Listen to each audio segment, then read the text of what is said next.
Regarde, surtout ne faisons aucun bruit, il ne faudrait pas se faire intercepter par le roi.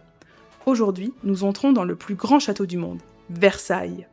Nous devons découvrir pourquoi Louis XIV, le roi Soleil, a fait construire le château de Versailles. Pourquoi tant de miroirs ? Pourquoi des jardins si immenses ? Quel était son vrai rêve ?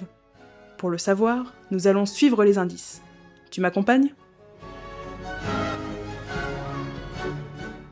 Louis XIV devient roi alors qu'il est encore un enfant. Il n'a que 5 ans. Évidemment, on ne règne pas sur un royaume à cet âge-là, mais il grandit avec l'idée qu'il sera, un jour, le plus puissant, le maître de la France entière. Et c'est peu dire. En plus d'être un monarque absolu, c'est-à-dire un roi qui contrôle tout, il détient, encore aujourd'hui, le record du plus long règne français. 72 ans de règne, tu te rends compte ? Il choisit comme symbole le soleil. Parce que, comme le soleil, tout le monde doit tourner autour de lui. Rien n'est laissé au hasard. Louis sait paraître et sait qu'il sera le roi de la gloire française. Il adore les fêtes, la musique, les bals et les beaux habits dorés.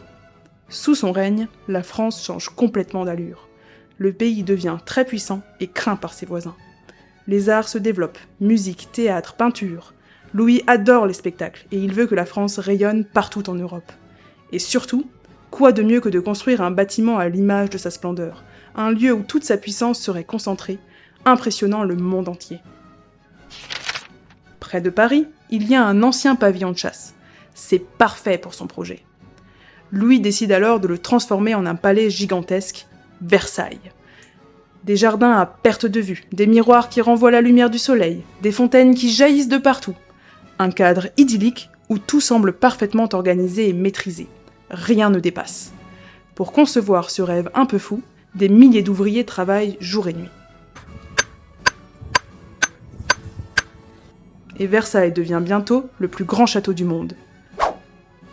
Mais Versailles, ce n'est pas seulement un château, c'est une scène de théâtre.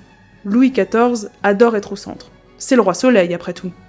Tous les nobles doivent venir s'y installer et rester près de lui pour l'amuser. Imagine, une immense salle avec des dizaines de miroirs et des lustres qui scintillent de partout. C'est la galerie des glaces, pièce centrale du château. On y danse, on y chante, on y discute. Mais attention, à Versailles, tout est réglé comme une horloge.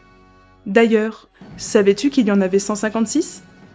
On mange quand le roi mange, on se lève quand il se lève, on se couche quand il se couche.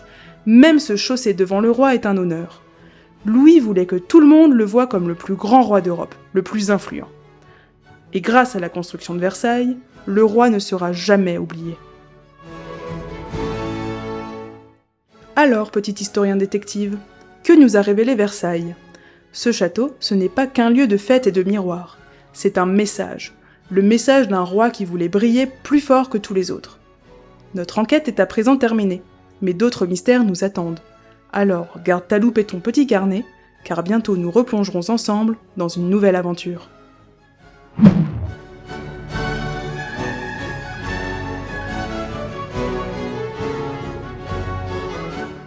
Vous venez d'écouter Les Petits Historiens. Si cette histoire vous a plu, abonnez-vous et rejoignez-nous sur les réseaux sociaux. Cet épisode a été écrit et raconté par Sarah Boerlé et produit par Enzo Guillot et Anecdote Royale.